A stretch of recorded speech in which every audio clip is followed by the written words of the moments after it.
Good afternoon.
Наш министр уже сидит. Так, я надеюсь, он меня не слышит. Да. А нас видно будет? Нет, нас, как я понимаю, если мы ничего не нажимаем, то не видно. То есть вот садитесь и тогда фиксируем.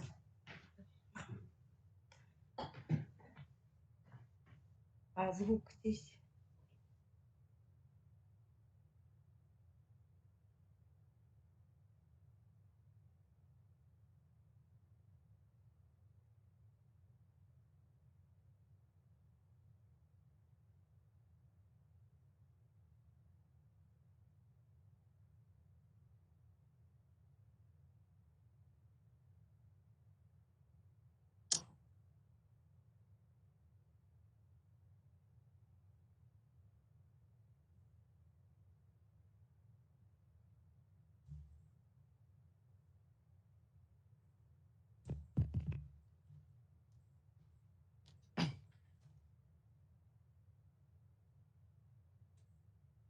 Excellencies, Ministers, Excellencies, Secretary Generals, distinguished Executive Board members, and representatives from the member countries and observers. Dear guests, ladies and gentlemen, good morning, afternoon, and evening. It is 1 p.m. Algiers time, 12 November 2020. And we open the 22nd GECF Ministerial meeting hosted by the People's Democratic Republic of Algeria. Present with us are the GECF member countries, Algeria, Bolivia, Equatorial Guinea, Egypt, Iran, Libya, Nigeria, Qatar, Russia, Trinidad and Tobago, and Venezuela.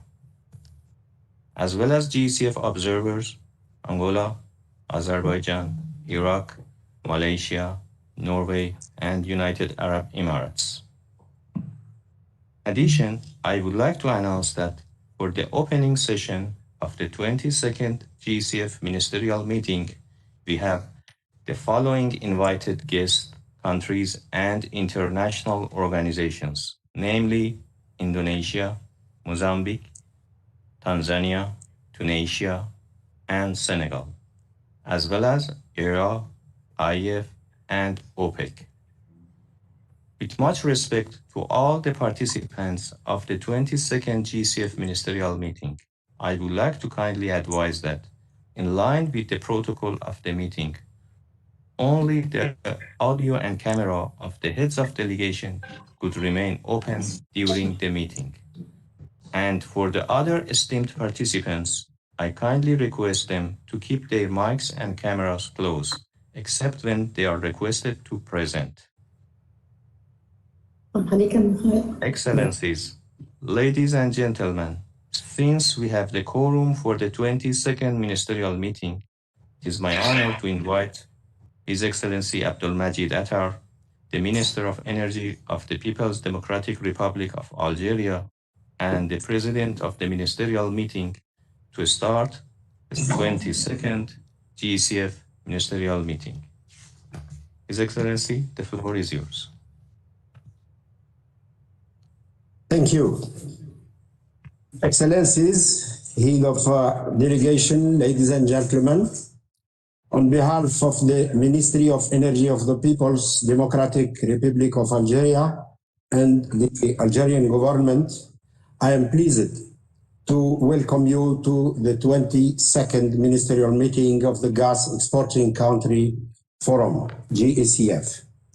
The ministerial meeting is being held against the backdrop of extraordinary circumstances, as evidenced by the fact that we are reading the message remotely and not in person, unlike the tradition since 2008. But this has been unusual all around. The combined impacts of COVID-19 and the oil and gas price collapse over the course of 2020 have resulted in a massive economic contraction in the world. These twin shocks have shut down economic activity and placed severe limits on fiscal resources available to cushion the socio-economic impact and support recovery.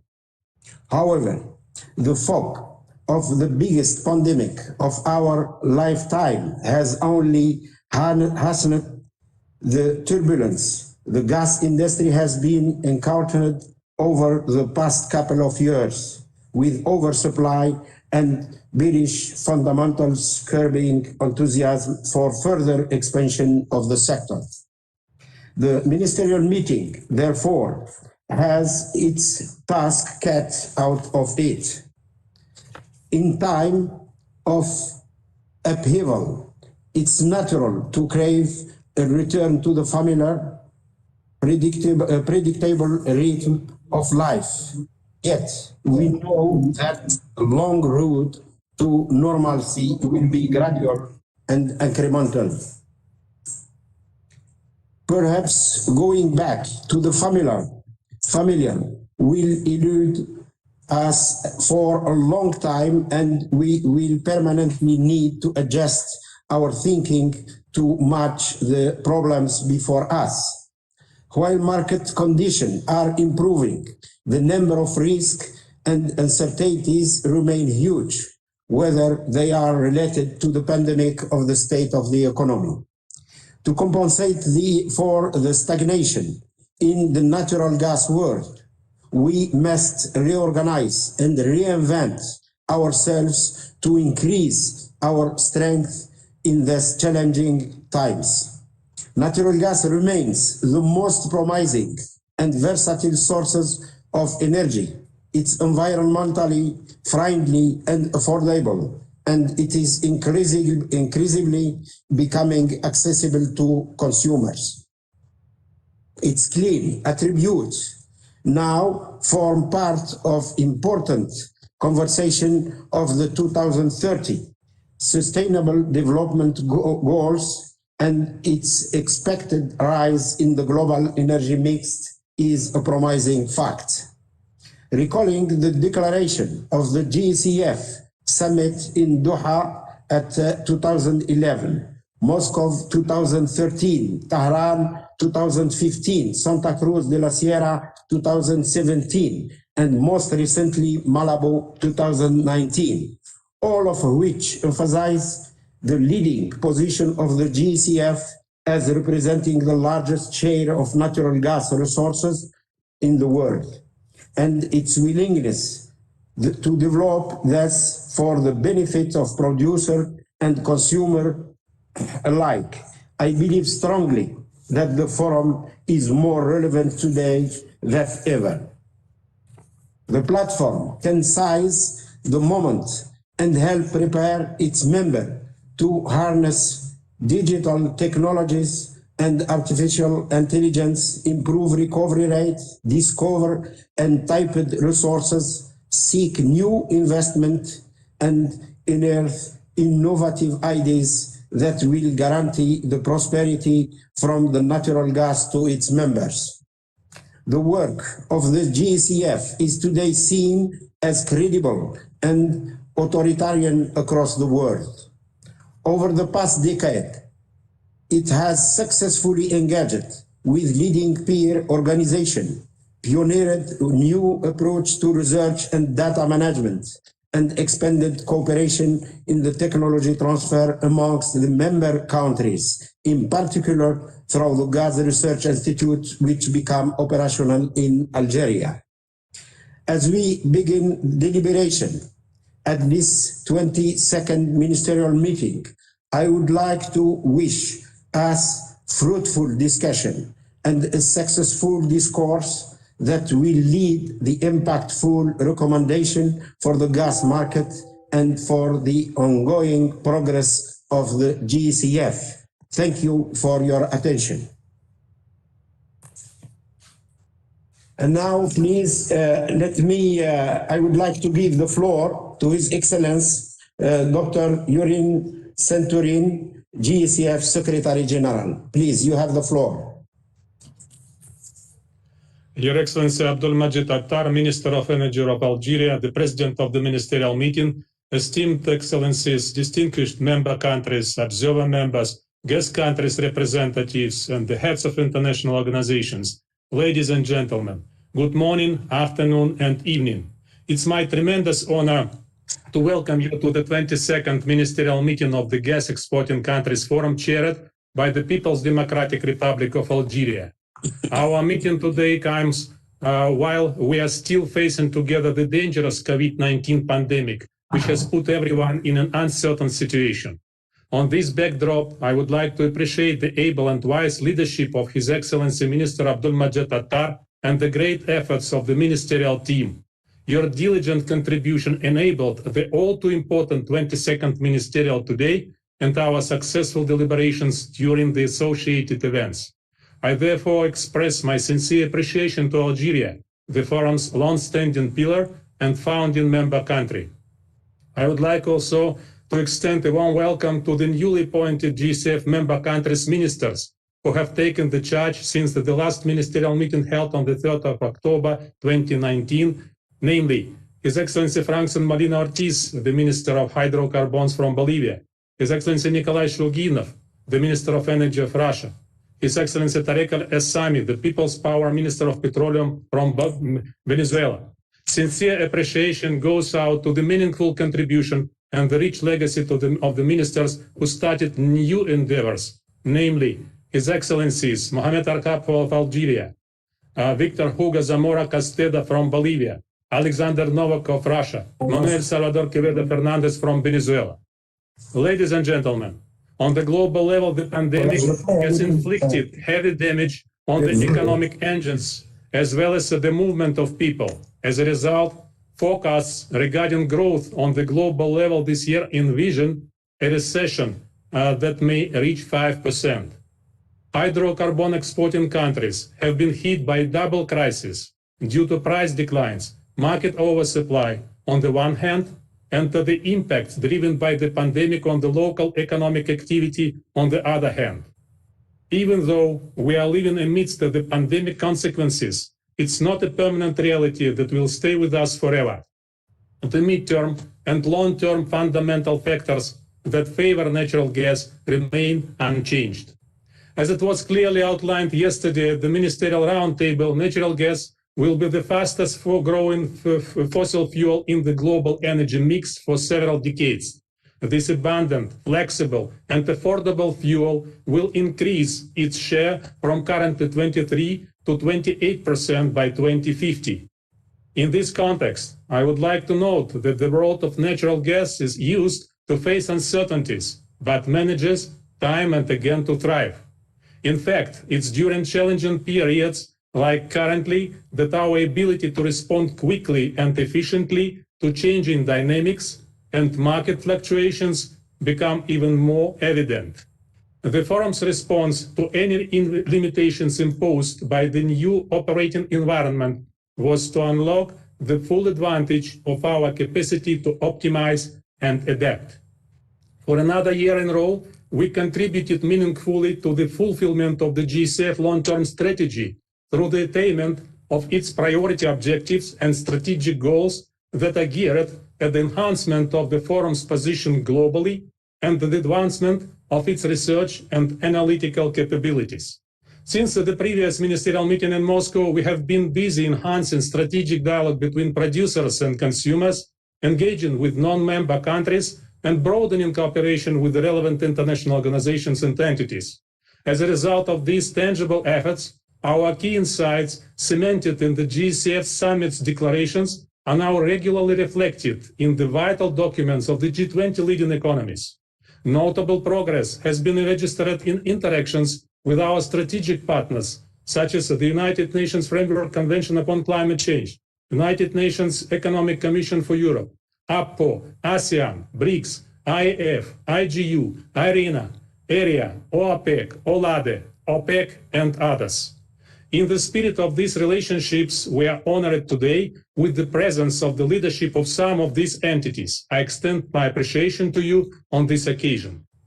These achievements have been possible as we continue to draw inspiration from the 2019 Malabo Declaration, a beacon of light guiding us through these uncharted waters.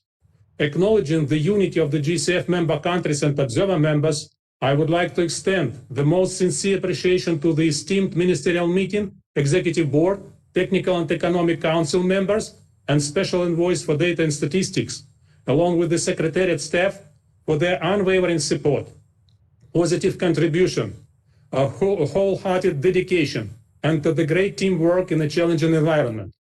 I hope for a successful round of deliberations, productive outcomes, and remarkable initiatives during the 22nd Ministerial Meeting. Thanks for your kind attention.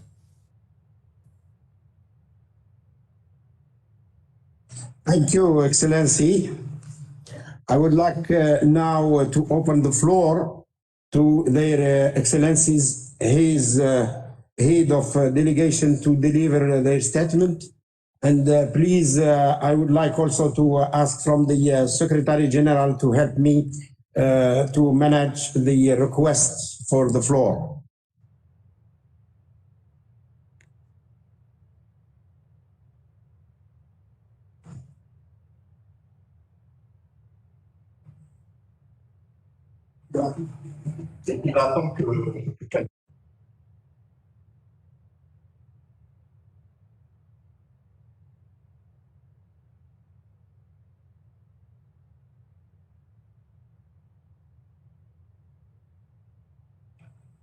Mr. Centuri, we don't hear you.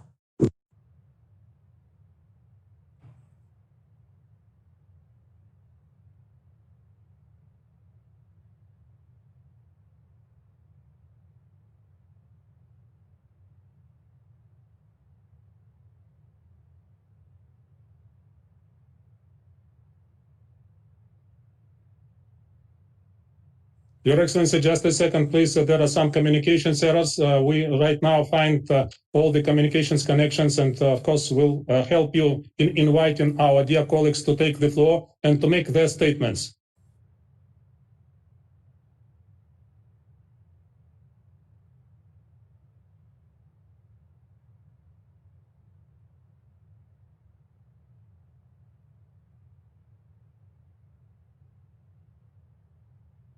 Your Excellency, traditionally, we invite our member countries in alphabetic order, then observer countries in alphabetic order. So in compliance with alphabetic order, we invite Mr. Ortiz, the Minister of Hydrocarbons of Bolivia, to take the floor and to make his statement.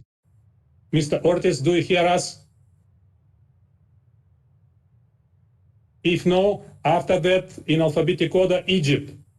Mr. Osama Mubarak, he attends us. Thank you, Your Excellency. Please, Mr. Osama Mubarak, the floor is yours. Thank you very much. So, Excellencies, distinguished guests, ladies and gentlemen, good morning good afternoon, and good evening. I'm honored to be among this distinguished gathering today on behalf of His Excellency Tariq Al-Mullah, Minister of Petroleum and Mineral Resources of Egypt. Minister Al-Mullah is extending his cordial greetings and high regards to Your Excellencies, and was very keen on taking part in this significant event. But unfortunately, urgent governmental commitment impeded his presence. Please allow me to thank the government of Algeria for hosting this 22nd ministerial meeting of the Gas Exporting Countries Forum. I would also like to extend my sincere appreciation to His Excellency Abdelmajid Attar, Minister of Energy of Algeria, for chairing the GECF ministerial meeting during this current challenging year. Please allow me also to extend my sincere thanks to His Excellency Yuri Santurin, GECF Secretary General, as well as the GECF Secretariat for their continuous efforts and activities through 2020, promoting the GECF internationally and enhancing cooperation with international and regional organizations. Ladies and gentlemen, COVID-19 has hit each and every industry hard. Perhaps the one industry which has taken the biggest hit is the global oil and gas industry. Such challenges have made it clear that both regional and global cooperation have become inevitable in order to safeguard the gains already attained and accelerate efforts to achieve affordable, reliable, sustainable, and modern energy for all. In light of this, and as indicated by His Excellency Minister Attar, I believe the GECF has an even more important role to play now on the global level. I am assertive and hopeful that the outcomes of today's meeting will have a positive reflection on the global gas industry, ensuring a brighter future for all of us. Excellencies, we all aspire that the global coordination and cooperation with the efforts exerted to apply measures to contain the spread of the pandemic and taking the necessary economic actions to alleviate the economic damage can increase our chances of achieving public health goals and enabling strong global recovery in the near future. At the end, I would like to thank Your Excellencies once again. It is my pleasure to be among you today. I wish you all the best during these challenging times and hope that everyone keeps safe. Thank you.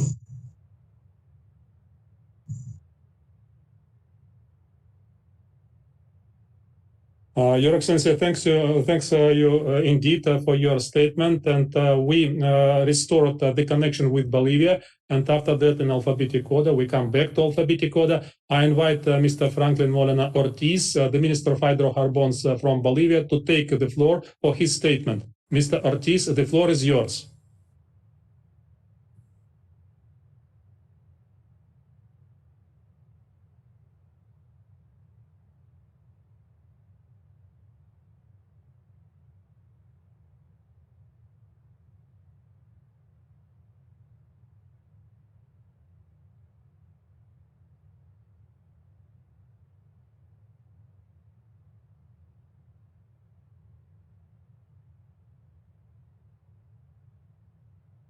Please go ahead.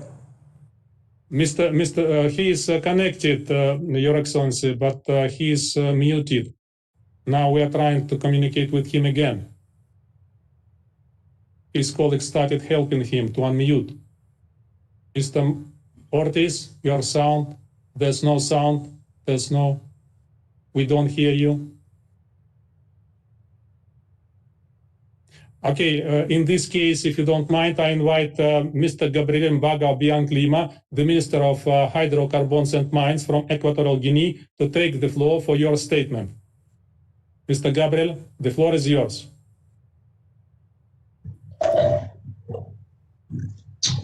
Good morning, Excellency Yuri, can you hear me? We hear you well. We hear you well. Okay. Excellencies, good morning, good afternoon, good evening. I do want to, first of all, on behalf of the Republic of Equatorial Guinea, to be able to thank His Excellency, the Minister of Algeria, the government of Algeria, for hosting this virtual ministerial meeting for GCF. I will also would like to send my best regards to all the ministers, representatives, and all the organizations who actually have joined us today. We do have a historical representation to be able to have a face-to-face meeting, but we do all recognize that because of all the impact of COVID-19, this is the new tool in communication that we are using. Hopefully with all the new development in science, hopefully next year, we will be able to meet all together. At the same time, I would like to provide to His Excellency Jury and the GCF an apologies. I was supposed to be participating yesterday at the round table, but because of other commitments at the last minute, I was not able to participate. I want to take this opportunity one more time to, on behalf of the Republic of Equatorial Guinea, to thank all the participants, ministers and government who participated last year at the government meeting, the head of state meeting that happened in Malabo, because definitely that was in a way a very good representation of the work together of all these organizations. Excellencies, I don't want to go in details of how the impact of COVID-19 have been having to our countries, to our people, economic-wise, and science-wise, and social-wise. And it's very important that we continue with the communication. We do believe that this forum has an extremely important responsibility to be able to continue fueling these resources for the economy. COVID-19, it is not just important what we do during COVID, but it's more important what we are going to do after the COVID. Definitely all economies want to recover, and we definitely know that the resources that we are working together, and this is the gas, is going to be a very important part to be able to make sure that all the economy can return to the pre-COVID. With this, Excellency Jury, Excellency Ministers, I want to send all the best regards from Equatorial Guinea, and hopefully the next time we will meet, it will be face-to-face and be able to discuss not only about this topic, but also being able, in a way, to know and discuss all the collaboration that we are having between the members. With this, I want to thank you very much, everybody. Thank you.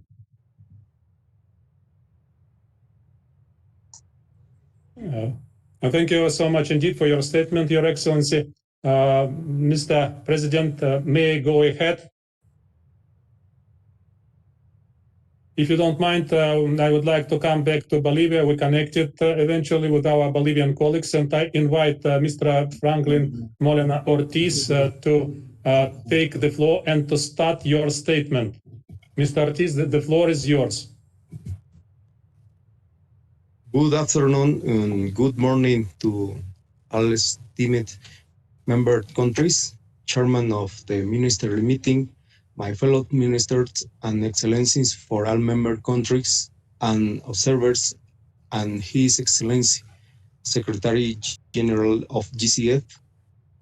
I would like to take this opportunity to express my gratitude and openness to arrange and such on short notice my participation in our ministerial meeting, and also the effort to arrange our meeting through the use of video conference, considering the constraint we are living due to the COVID pandemic. I want to draw into your attention, Excellencies, that recently Bolivia has returned to democracy after outstanding winning to recent presidential elections. Therefore, we are prepared to resume our activities as a country and as founding member of GCF, and I wish you fruitful meeting so we can continue to perform and our duties at GCF with all standards of excellence as we are acquainted.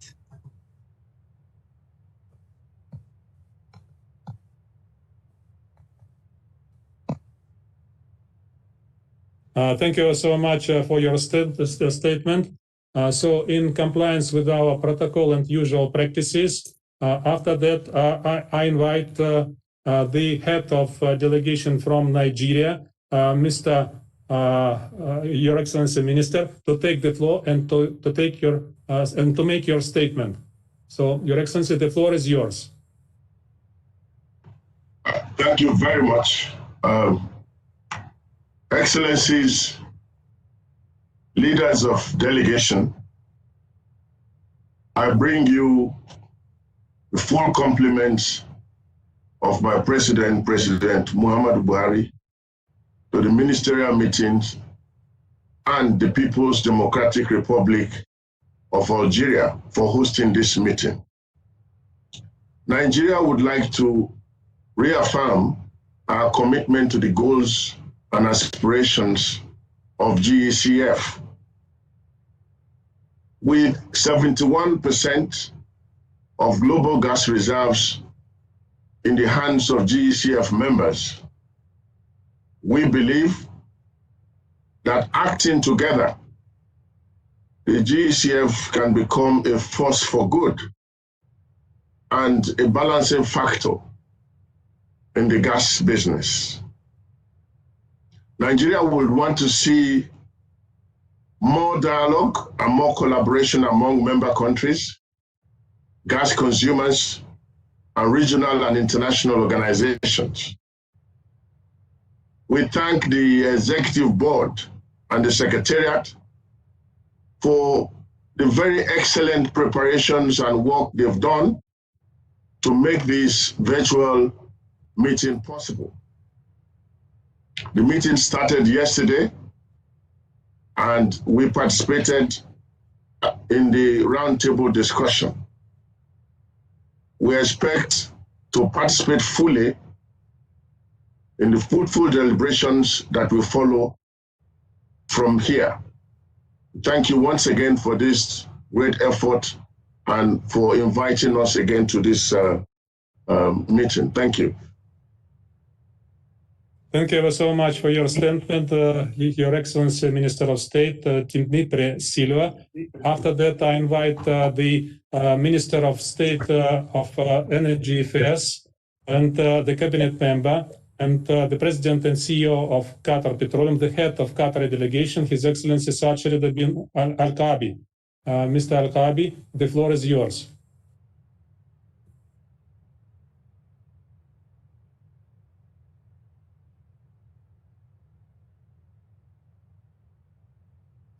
بسم الله الرحمن الرحيم. السلام عليكم ورحمة الله وبركاته. Good morning, good afternoon, and good evening, ladies and gentlemen. First, I'd like to thank His Excellency Mr. Abdul Majid Attar, the President of the meeting, and the Minister of the Republic of the Democratic Republic of Algeria for hosting this meeting and for arranging this meeting, and also Dr. Yuri for all the good work the GECF has been doing to put this together.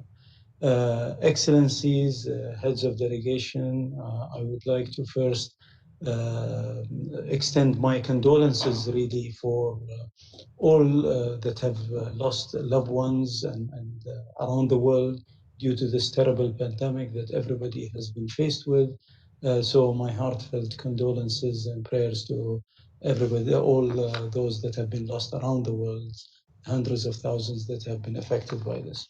Of course, I think all my colleagues and friends have discussed how much this COVID pandemic has affected the entire world. It's affected the economies of all the world, and it's affected the oil and gas community maybe harder than many other businesses. But we have a very resilient business as an oil and gas business. We have resilient people around the world and economies, and I'm sure this will be over soon. Of course, we were all very pleased to see that science and medicine is coming through, and very soon, hopefully, we'll have a few vaccines that will get us back into the right track. It will take some time, undoubtedly, but it will hopefully recover and things will go back to normal. It will take a little longer than we expected, I am sure, but I'm sure that economies and resilience will persevere at the end, and things will go back to hopefully better than before. As far as the gas business is concerned and what we are talking about, we are charged as a really forum to enhance the gas business around the world and try to promote gas. And one of the things that came out of the pandemic is how people are thinking about the environment even more than before. And I think when you couple the environmental requirements around the world with the renewable discussion that's being had, gas is the solution that would accompany that, in addition to other elements of efficiency and so on. So gas has a big business ahead of it. It has a good growth potential. And I think we all need to work together to see how we can advocate and promote that to the best of our ability. I wish you all the best in this meeting, and please stay safe. And I look forward to the discussion in the next section of this meeting. Thank you. Thank you ever so much, Your Excellency, for your intervention. Thank you so much indeed. Next, I invite the head of the Russian delegation, Minister of Energy, His Excellency Nikolai Shulginov, to take the floor for making his statement. Your Excellency, the floor is yours.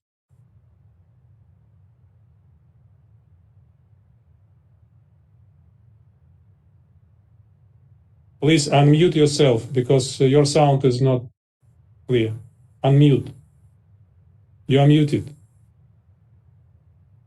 You are muted. Unmute yourself.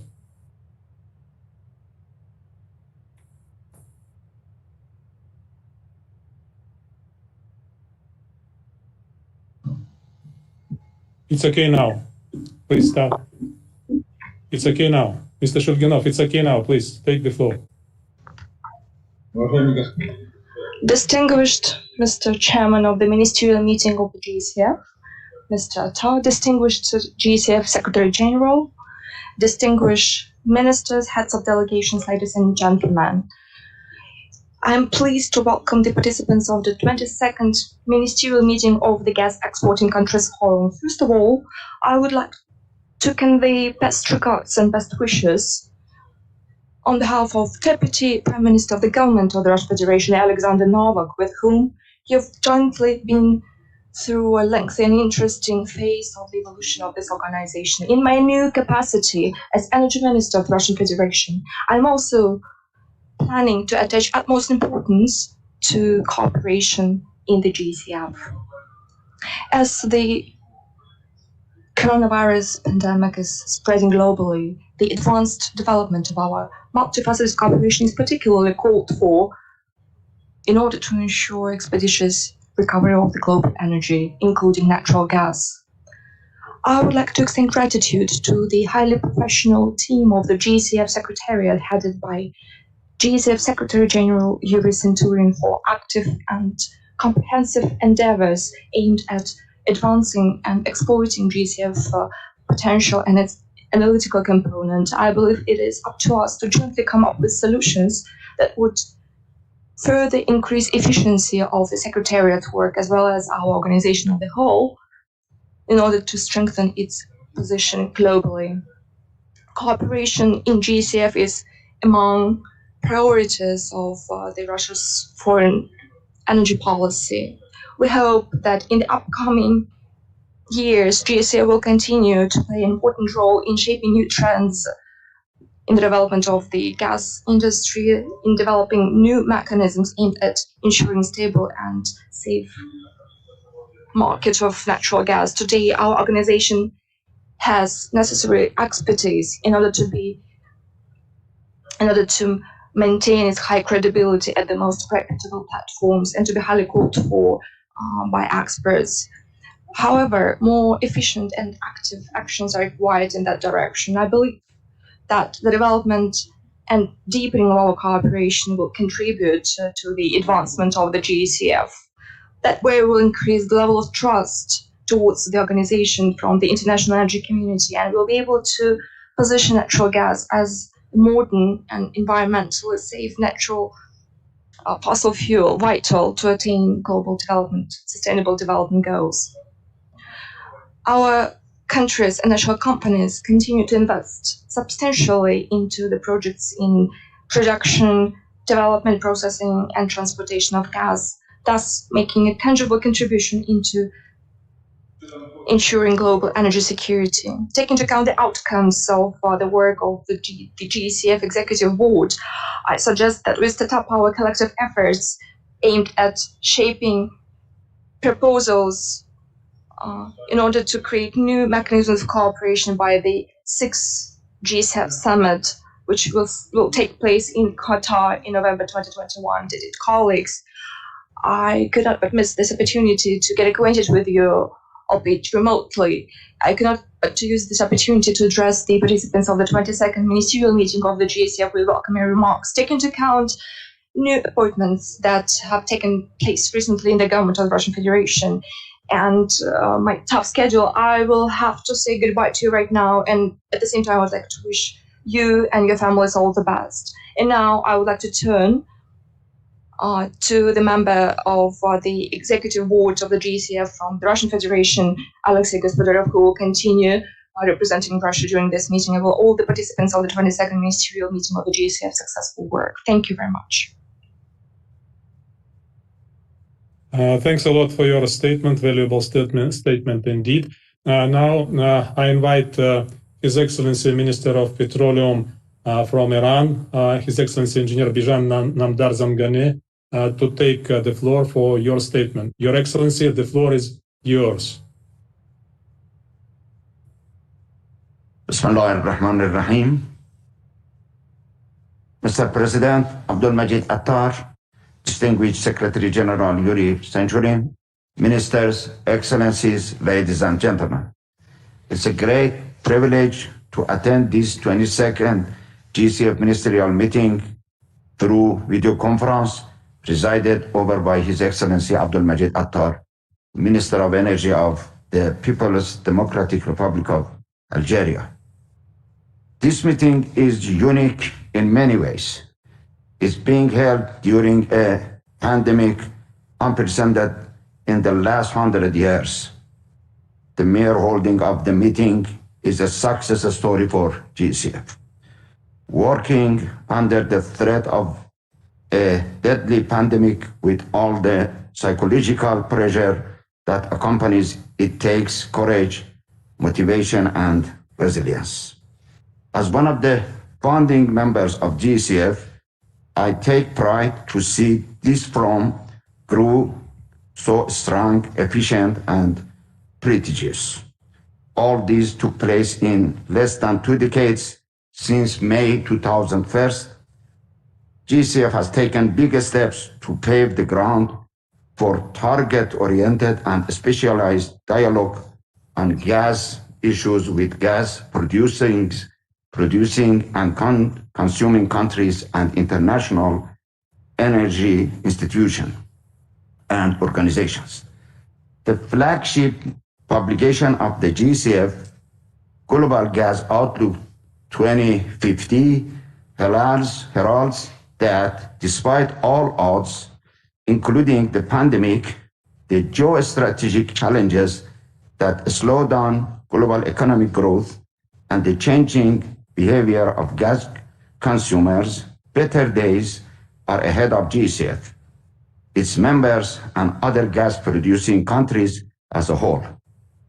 Mr. President, distinguished colleagues, in the last 4 years, the international community has experienced a big blow to its efforts to promote international cooperation, multilateralism, sustainable development, and to a certain extent, globalization. The cross-Atlantic relations has been disturbed. U.S.-China trade war has negatively influenced global economic growth. U.S. withdrawal from many international treaties and achievements, including the JCPOA, that constituted the results of years of painstaking multilateral negotiations and are all indications of a paradigm shift in international relations. U.S. withdrawal from the JCPOA and imposition of illegal unilateral economic sanction against my country was nothing short of bullying Iran and the international community as a whole. U.S. imposed sanctions against Iran in breach of the stated policy of overwhelming majority members of the international community only because U.S. has gained undue influence over the global monetary and banking systems. U.S. sanctions has unfairly robbed Iran of several $billion of income from export of hydrocarbons. The revenue thus deprived from my country could have helped us better fight COVID-19 and protect our population with better medical services and better social and economic incentives for COVID-19 lockdowns. I believe U.S. administration is largely responsible for the daily loss of around 400 lives in Iran. Despite all these geostrategic challenges, we have had major accomplishment in our energy sector. Relying on domestic human resources, technology, and investments, we have reached a sustained production of 1 billion cubic meters of gas on a daily basis. 95% of 85 million population of my country have access to piped gas in their homes. Our oil and petrochemical industries have made great strides in terms of homegrown technology and going through the value chain. The last 4 years of geostrategic challenges and the crisis of COVID-19 much teach us, particularly oil and gas market players, many lessons. The first and foremost among these lessons is solidarity and international cooperation to face a global crisis. Policies are created and nurtured by us. We must withstand this instinct. U.S. sanction has unfairly robbed Iran of several $1 billion of income from export of hydrocarbons. It's quite telling that U.S. energy sector replaced the majority of Iran's share of energy market globally. The revenue thus deprived from my country could have helped us. Excellency, the long-term forecast for natural gas demand indicate that by 2050, the share of natural gas in the global energy basket will increase from the current 23rd to 28th. However, the share is not enough to help achieve the global goals of sustainable development and climate change, especially over a long period of 30 years. As suggested before, for gas to achieve a 30% share in the world energy basket by 2050, the GECF should seek new approaches to include global gas value. Expanding and applying decarbonization technologies in the process of production and transmission of natural gas and the development of blue hydrogen production technology are among the ways to enhance gas consumption within the energy transition period. Mr. President, distinguished delegates, I'm confident that you all agree that today, materialization of the lofty goals of establishment of gas export countries forum requires further cooperation, coordination, and depoliticization of energy environment. Practicing active diplomacy, compiling analytical reports on the gas market as well as gas long-term outlook, the Secretariat has provided a good opportunity to make the forum as recognized as possible. Efforts should be made to introduce gas exporting countries forum as a reliable reference to natural gas expertise in the world. Once again, I wish to thank our distinguished President and Secretary General for their hard work and for the excellent arrangement of this unique video conference meeting that could prove the way forward. Thank you very much.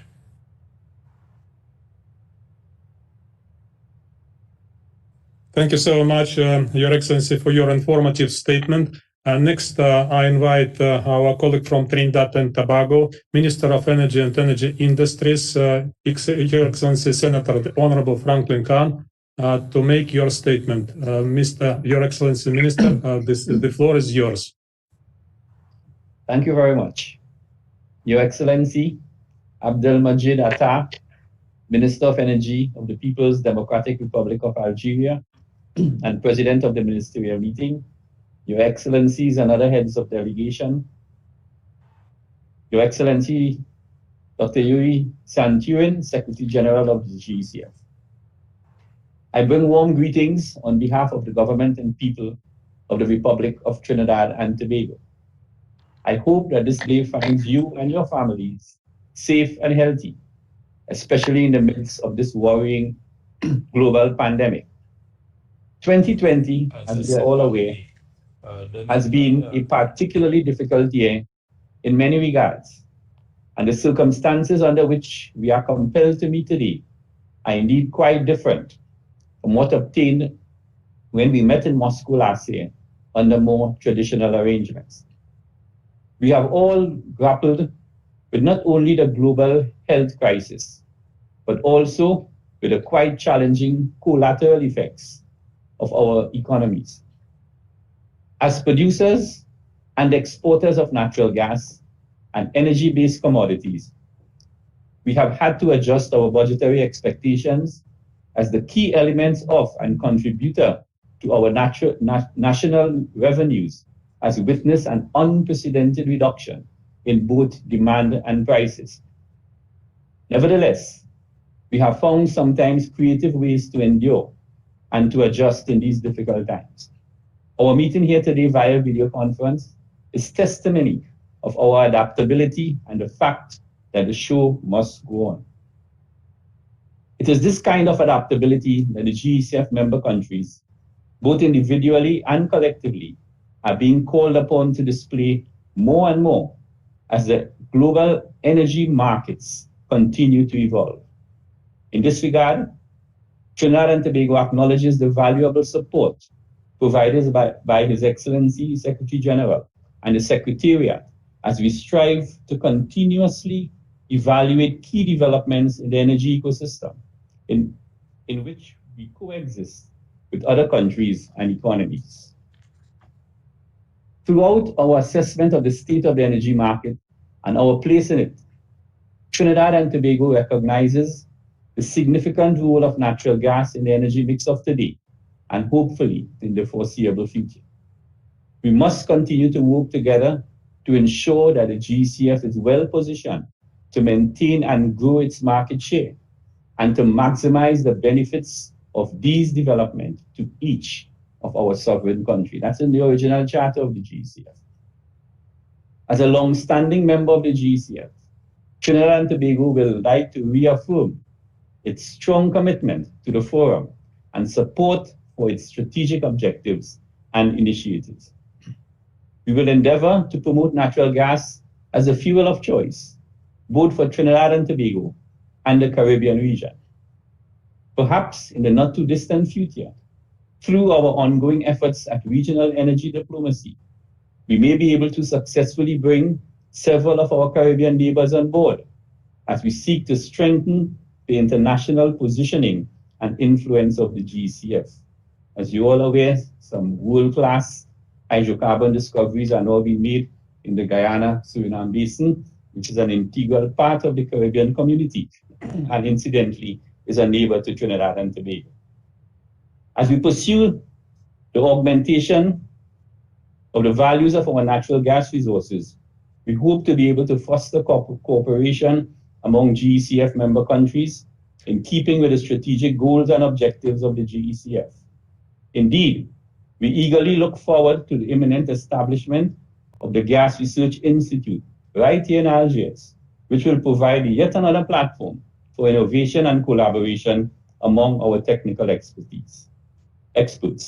In closing, I would like to again thank His Excellency Abdul Majid Attar for his kind invitation to me to participate as a panelist yesterday at the Ministerial Roundtable, and for his esteemed patronage of this event and today's meeting. I have no doubt that His Excellency would have delighted in the opportunity to extend Algeria's warmth and hospitality to us if we were able to meet in person. And I look forward to the future when we can safely do so once more. Excellencies, ladies and gentlemen, I thank you for your attention. Your Excellency, please accept our appreciation for your valuable statement. Next, I invite our colleague from Venezuela, His Excellency Tarek El Assami, People's Power Minister of Petroleum. Your Excellency, the floor is yours. De Venezuela para que tome la palabra.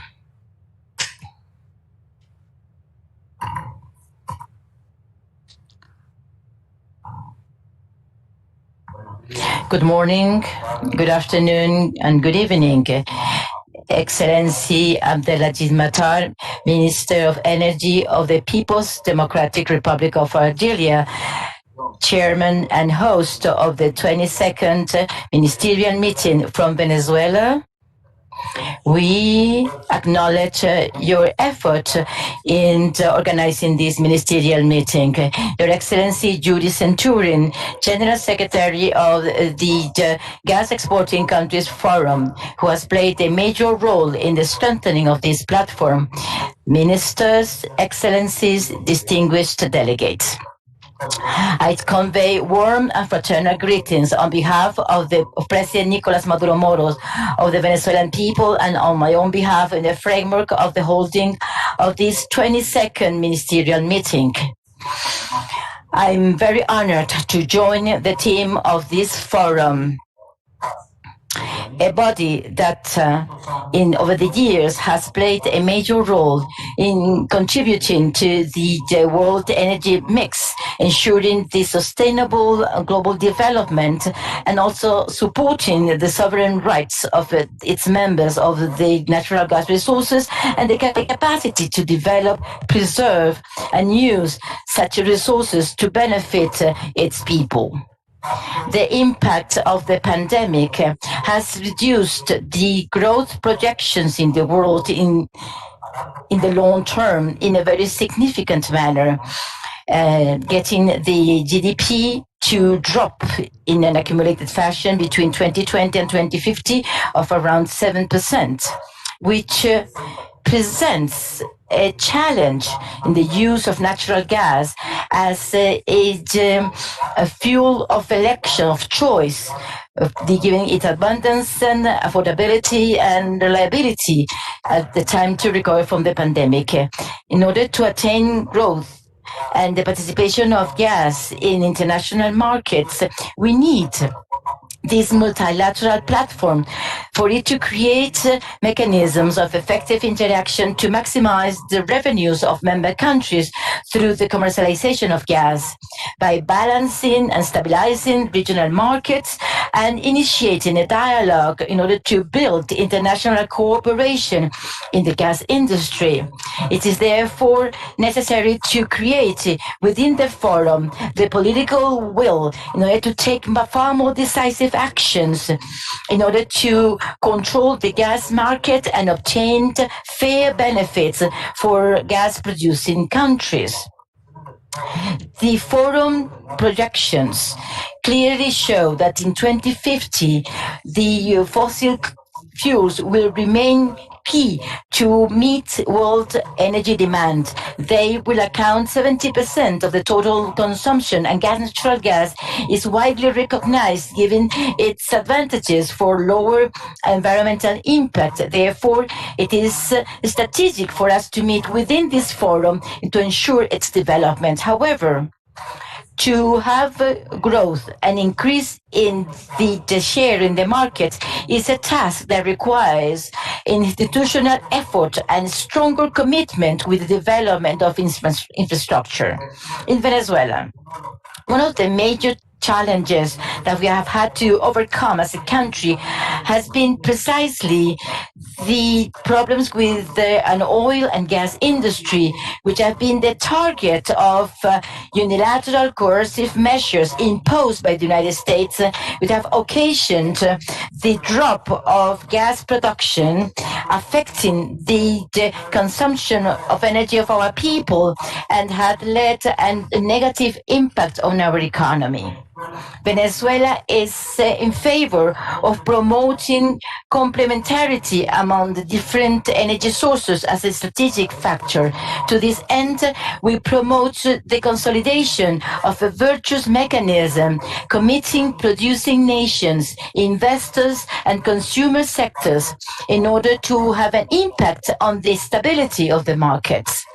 Member countries of the Gas Forum will represent 72% of proven total reserves and 61% of the LNG exports around the world. Therefore, cooperation among countries is of the essence to promote gas as one of the main energy sources, but it is important to have a fair valorization of this non-renewable resource, enabling the sustainability of investment and better technologies in order to strengthen the process of extraction, transformation, and utilization of the gas.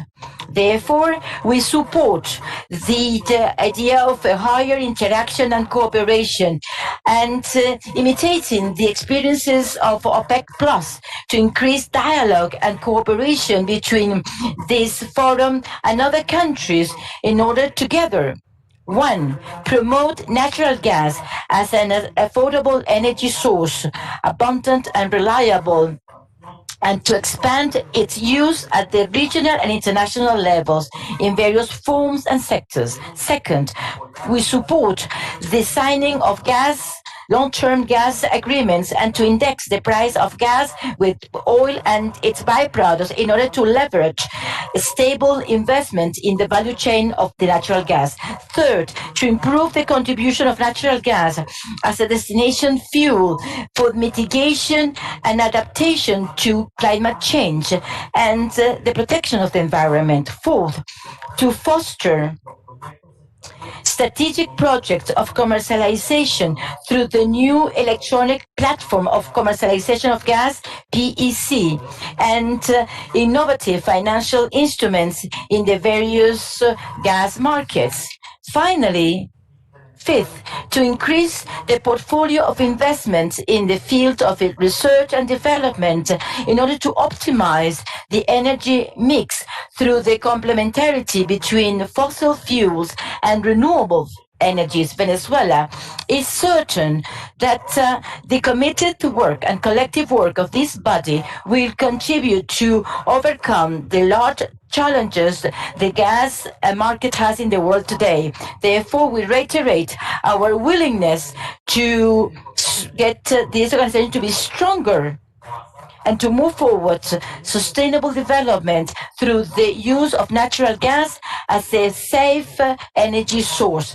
Thank you very much from Venezuela. We embrace you and we bless all of you. Thank you very much. Thanks a lot, Your Excellency, for your substantial statement. Next, I invite our colleague from Libya, the head of Libyan delegation, His Excellency Abul Gassem Shebani Shenger, to take the floor for his statement. Your Excellency, the floor is yours. Thank you very much. Your Excellency Abdul Majid Al-Attar, President of the Ministerial meeting, Your Excellency Yuri Santorium, the Secretary General, Excellencies, Head of Delegation. Good morning, good afternoon, and good evening. I had participated yesterday in the roundtable, so I don't have that much to add, but I postponed my intervention to the next session. Thank you very much. Thanks a lot for your statement. There have been the statements of ministers of full-fledged member countries of GECF. Now I invite observer ministers to take the floor. First, I invite the Minister of Energy of Azerbaijan, His Excellency Parviz Shahbazov, to take the floor for your statement. Your Excellency, the floor is yours.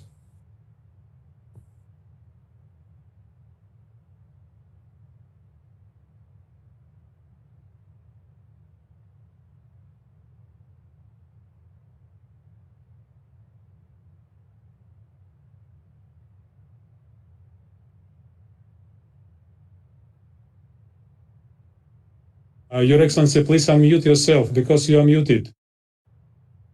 Your Excellency, unmute yourself. You are muted. Thank you so much. Thanks. Now it's okay. Can you? You hear Great, me? great. Okay. Thank you. Thank you. President of GECF Ministerial Meeting, His Excellency Minister Abdulmajid Attar, Excellencies, esteemed ministers, heads of delegations, His Excellency Secretary General Dr. Yuri Centurion, ladies and gentlemen, allow me to express my most sincere appreciation to the People's Democratic Republic of Algeria and personally to His Excellency Mr. Abdulmajid Attar, Minister of Energy, for hosting the 22nd Ministerial Meeting of the Gas Exporting Countries Forum.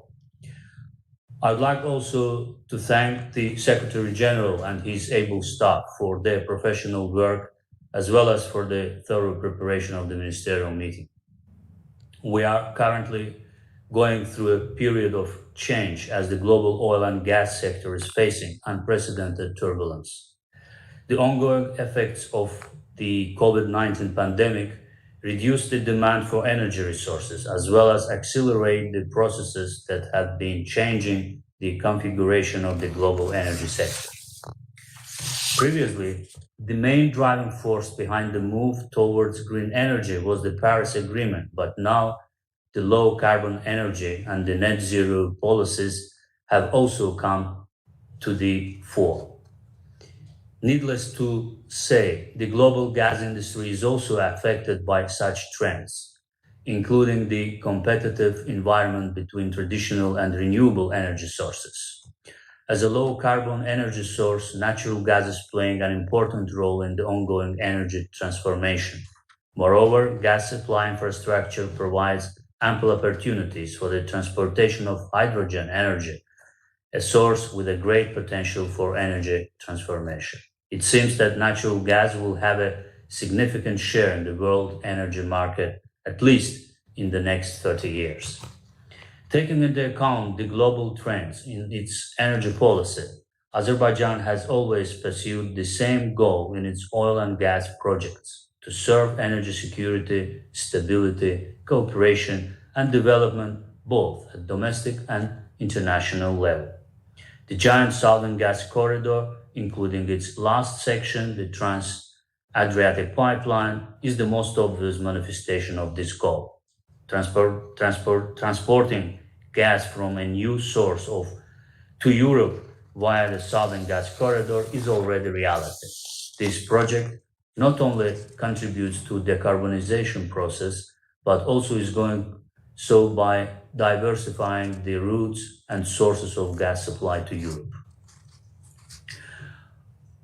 Ladies and gentlemen, our recent military and political victory in accordance with the norms and principles of international law is also good news in terms of ensuring the stability of supply to European and other consumers, as the security of oil and gas supply had become a target by military aggression by the Republic of Armenia.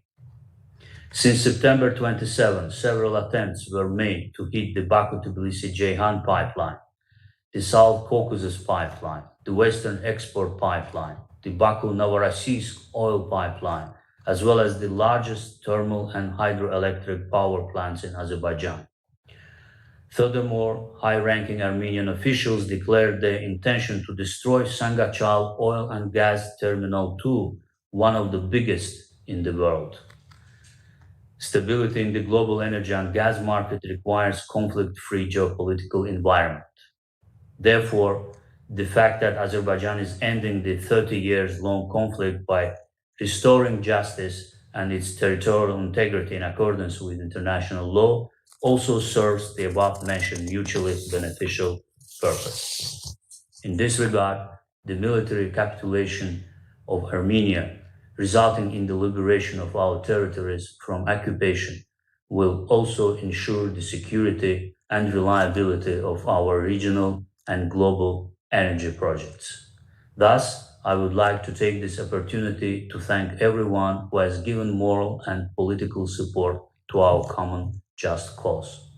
In conclusion, let me wish all delegations successful and fruitful work at this meeting. Thank you. Thank you so much, Your Excellency, for your informative statement. Now I invite our colleague from Malaysia, Minister in the Prime Minister's Department responsible for economy, His Excellency Honorable Data Sri Mustafa Mohammed, to take the floor for the statement. Your Excellency, the floor is yours. Bismillahirrahmanirrahim. Assalamualaikum warahmatullahi wabarakatuh. His Excellency Abdul Majid Attar, Minister of Energy of the People's Republic of Algeria and President of the Ministerial Meeting, His Excellency Dr. Yuri Sanchurin, GF Sekjen, my dear colleagues, on behalf of the Government of Malaysia, I would like to express our sincere appreciation to His Excellency Abdul Majid Attar, Minister of Energy of the People's Republic of Algeria, for hosting the 22nd GECF ministerial meeting today. This is the first ministerial meeting that the Malaysian delegation is participating since we accepted as an observer to the GECF in November 2019. Distinguished ministers, GECF is an important platform to promote discussion and dialogue among gas-producing countries. It provides an avenue for research and exchange of views, as well as promoting a stable and transparent energy market between producers and consumers and between governments and energy-related industries. Today, the global energy sector continues to transition towards cleaner and sustainable sources of fuel, such as natural gas and renewable energy. As economies decarbonize towards a low-carbon future, we believe the COVID-19 pandemic will further accelerate energy transition.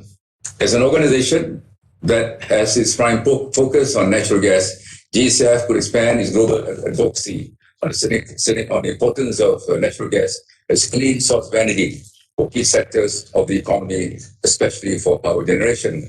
In our view, natural gas will play a pivotal role in the current and future energy mix as our economy transitions towards using energy from clean and sustainable sources.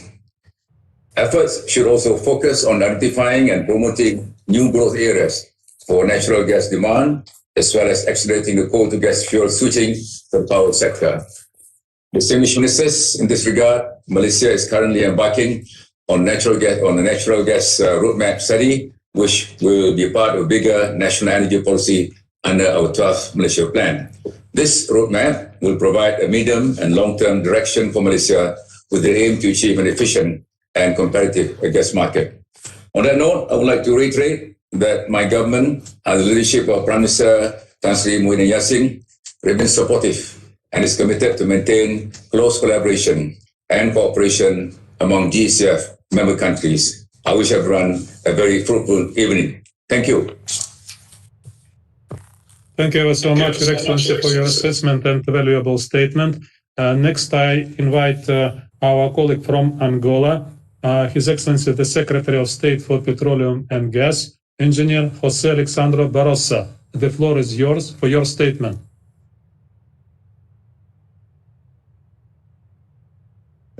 His Excellency the Minister of Algeria, chair of this meeting, His Excellency Yuri Sanchurin, General Secretary of the GECF, distinguished members of this conference, Excellencies, ladies and gentlemen. It is with great honor that I participate in this meeting on behalf of Mr. Diamantina Svedo, Angolan Minister of Oil, Gas and Natural Resources. The gas is a very important resource for our country, and therefore we are putting together a national director plan for the development and utilization of gas. Unfortunately, the COVID-19 pandemic has negatively impacted this industry, and therefore some of our plans to turn the country self-sufficient in terms of utilization of hydrocarbon has to be adjusted. However, without going too much in detail in the effects of the pandemic in our economy, I would like just to thank all the participants, and we are looking forward to the discussion that we're going to have during this meeting. Thank you very much. Thank you so much for your informative statement. And next, I would like to invite our colleague from Iraq, the head of Iraqi delegation, His Excellency Hamid Yunus Saleh. Mr. Saleh, the floor is yours for your statement. Your Excellency, Mr. Secretary General, Dr. Hamid will not be able to attend, unfortunately, due to an urgent meeting at the high-level government. I'm attending now as the head of the Iraqi delegation.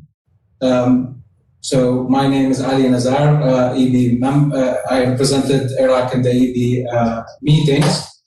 First of all, Iraq would like to thank His Excellency Abdul Majid Attar and to appreciate all what have been done to make this meeting as successful as expected by the Republic Democratic of Algeria, and we do appreciate all your efforts, Your Excellency as Secretary General.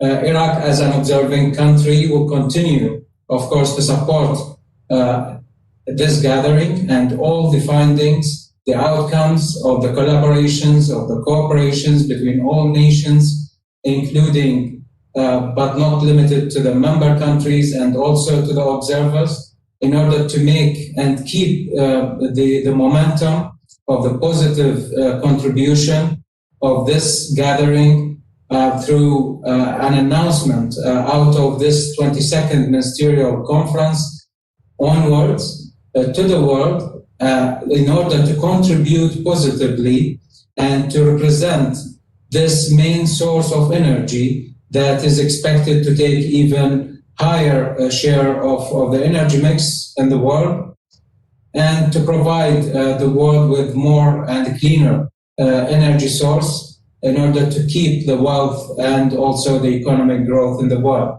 So I'm not taking that much of your time. What we want here from Iraq on behalf of my government, we wanted really to appreciate and thank all the efforts being done so far. And we continue to observe and monitor the developments out of these gatherings. As Iraq, we have a very strong potential to be one of the major gas exporting countries, as well as being one of the major oil exporting countries. And we do assure the market, assure the world that we're going forward to invest even more in our gas industry in order to add more positive contribution to the world and the energy mix and energy sources. Thank you very much, and we do appreciate this opportunity. Thanks a lot, Mr. Ali Nazar, for your valuable statement. Next, I invite our colleague from Norway, the head of Norway delegation, Mr. Morten Anker. Mr. Anker, the floor is yours for your statement.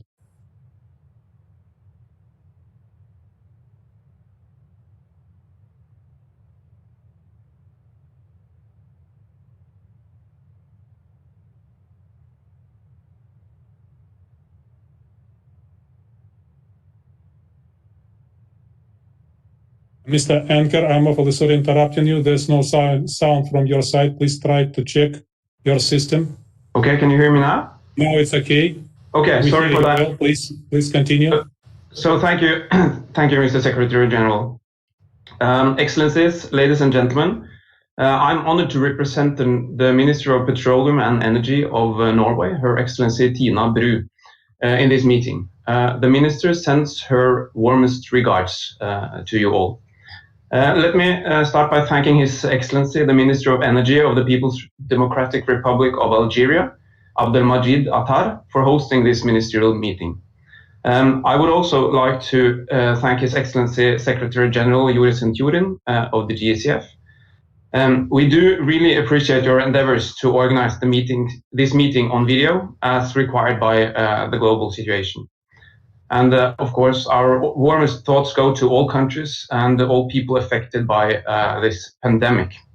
I would like to use this opportunity to say a few words about how Norway sees the future role of gas and the role of the GECF. This subject is of great relevance to Norway as a large exporter of gas. And as gas exporting countries, we have a responsibility and a joint interest to share facts and knowledge with the world around us about natural gas and its qualities as a clean, available, affordable, and reliable source of energy. And we do believe that the GECF has an important part to play in this effort.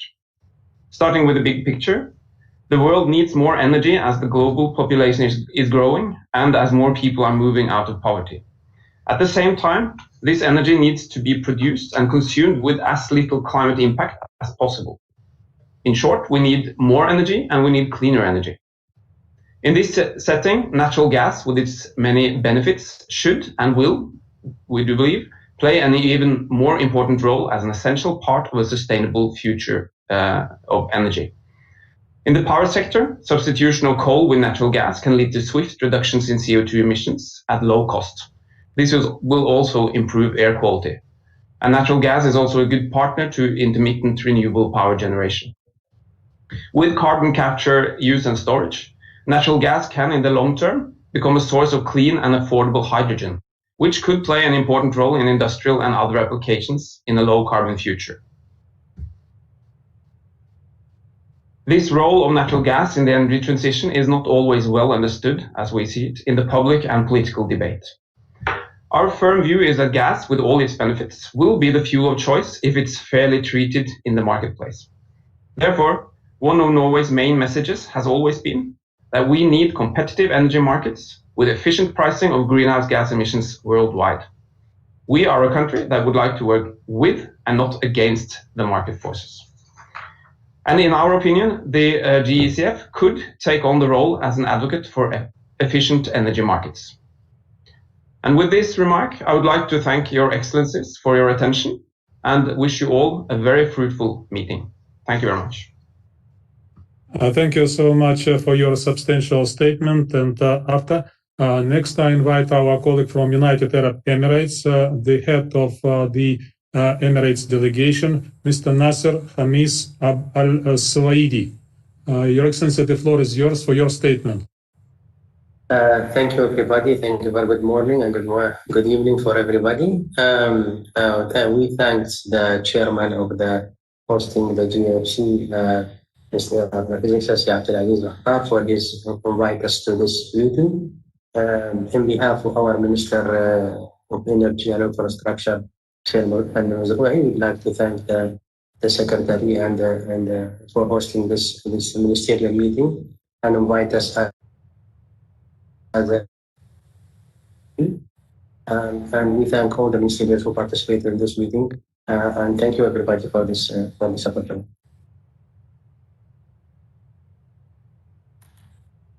Thank you so much for your valuable remarks. So there have been the statements of our observer members. Now I invite our guest countries' representatives to make their statements. First, I invite His Excellency Minister of Energy and Mineral Resources of Indonesia, His Excellency Mr. Arifin Tasrif, to take the floor for his statement. Your Excellency, the floor is yours. Thank you. Assalamualaikum warahmatullahi wabarakatuh.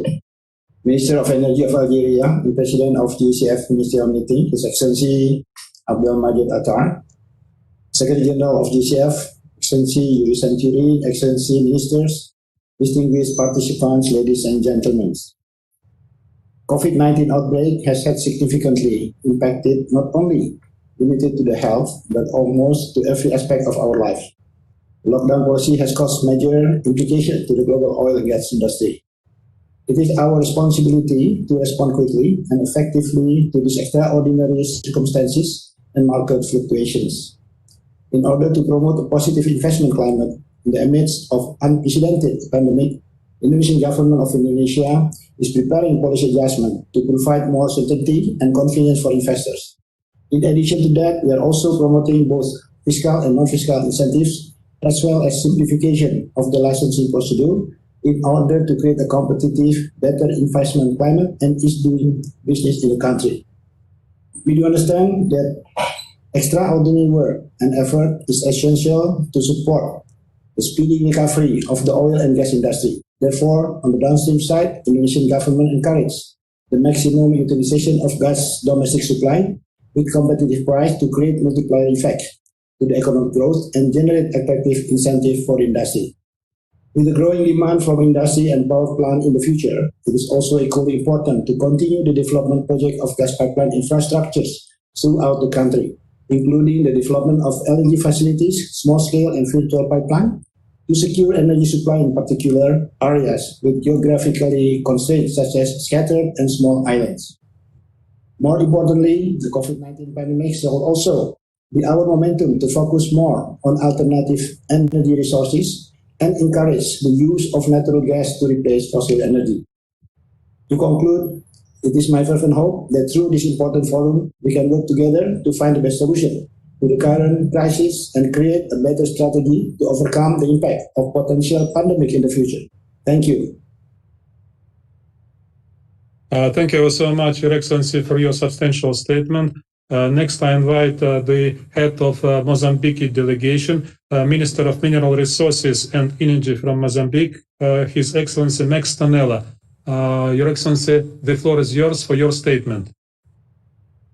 Thank you. Your Excellencies, ladies and gentlemen, on behalf of His Excellency Felipe News, President of Mozambique, I would like to express my gratitude to His Excellency Dr. Abdelmajid Attar, President of GECF, Ministerial Meeting, and Minister of Energy of Algeria, for your kind invitation to attend this 22nd Ministerial Meeting and for allowing me to address you.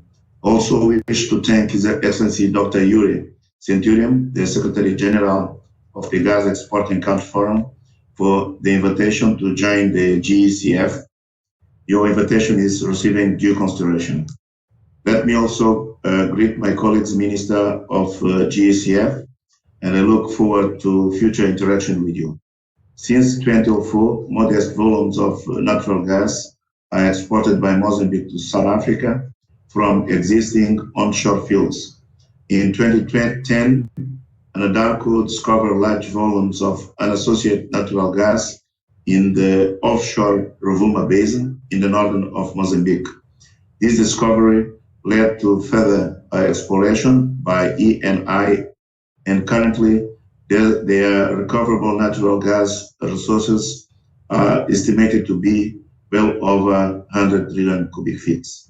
Along with the international oil companies who now operates the two key offshore blocks, the government of Mozambique is developing the strategies on the best use of natural gas to promote the inclusive and sustainable development of the Mozambique economy.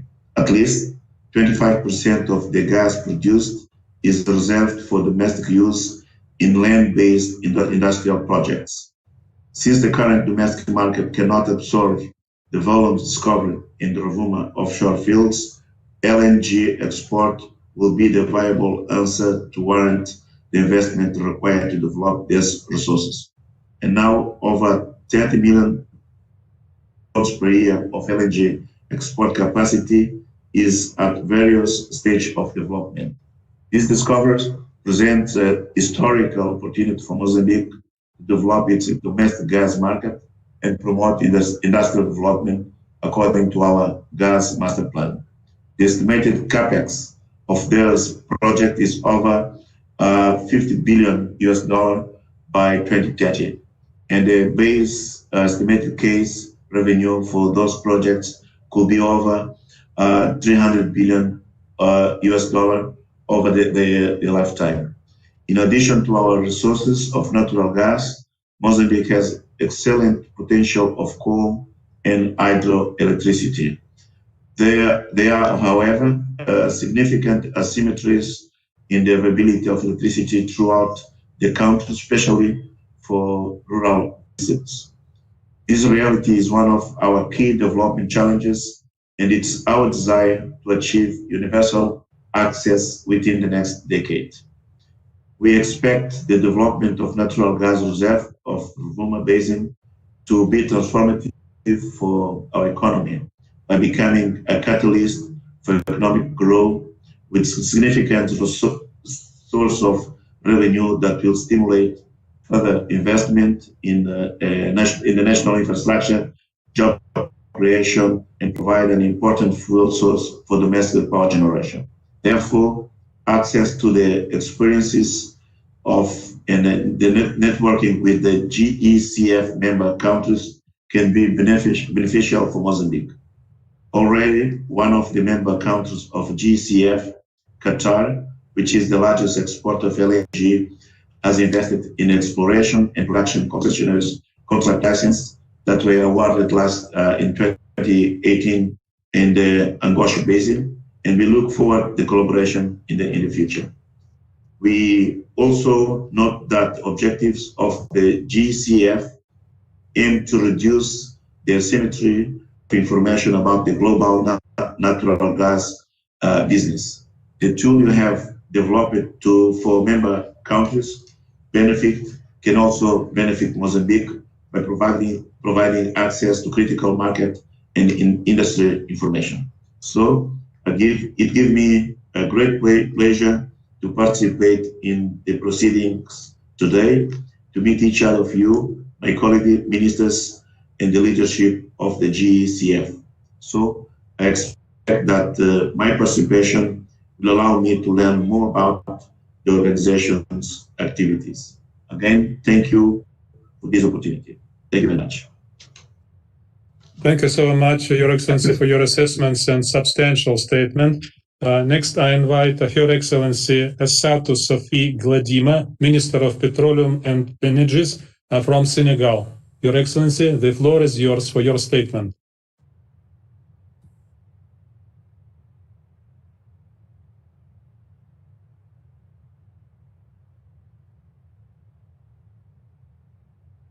Your Excellency, I'm really sorry interrupting you. Please unmute yourself. You're muted. You're muted. Unmute yourself.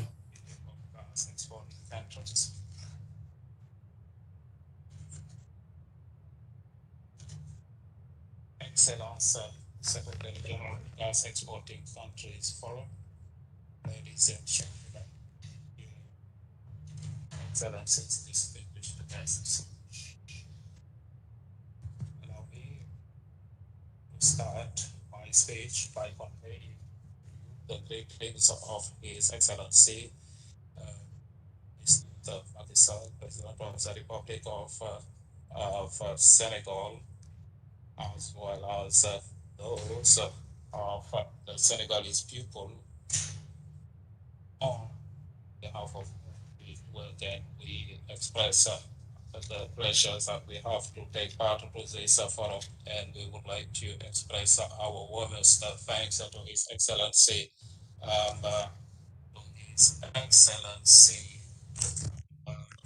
Mr. Attar, Minister of Energy of Algeria. We wanted to take part because we have been recently appointed to this position, and we would like to express our thanks to the Secretary General, organizer of this forum, a virtual meeting due to the pandemics, and we would like to extend our greetings to all the delegation members. Senegal, as a future producer of gas, has come to learn from you who have capitalized so many years of experiences in the production and management of this gas resource industry, which is highly strategic for the development of our countries. We young countries need to capitalize on long experiences that you have developed for the future exploitation of our resources and for the benefit of our populations. Mr. President, ladies and gentlemen, the Senegalese gas outlook is bright for investors.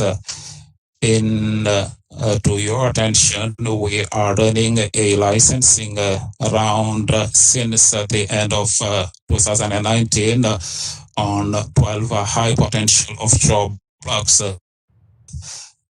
and about 15 large international oil companies, including several majors, have already expressed their interest, and we therefore strongly invite other companies, particularly those from your distinguished countries, which have acquired valuable experience, to join us through this licensing round, which will be closed by December 2020. We need to increase our local capacities and capitalize on the experiences of gas exporting countries in order to finance the future gas mechanism like the pipelines and so on and so forth. And for all that, we need sizable investments that will help in the future boost our economies. We invite investors. Our countries have a very attractive environment, a remarkable political stability, which has been built around the slogan of Senegal Emerging Plan. Before I conclude, I would like once again to thank our colleague Minister Attar, the organizers of this meeting, and all the various participants. We hope that this will be the beginning of a long cooperation between our countries, and we wish that we'll be able to attract investors to come to Senegal. I would like to thank you for your kind attention. Your Excellency, thank you so much for your inspiring statement. I invite Your Excellency Salouia S. Khair, Minister of Industry, Energy and Mines from Tunisia, to take the floor for her statement. Your Excellency, the floor is yours. Good morning, good afternoon, and good evening. Excellency Mr. Abdelmajid Attar, Minister of Energy of Algeria and President of the Forum of Gas Exporting Countries. Your Excellencies, the Ministers, Mr. Yuri Santurin, the Secretary General of the General Secretary of the Forum of Gas Exporting Countries.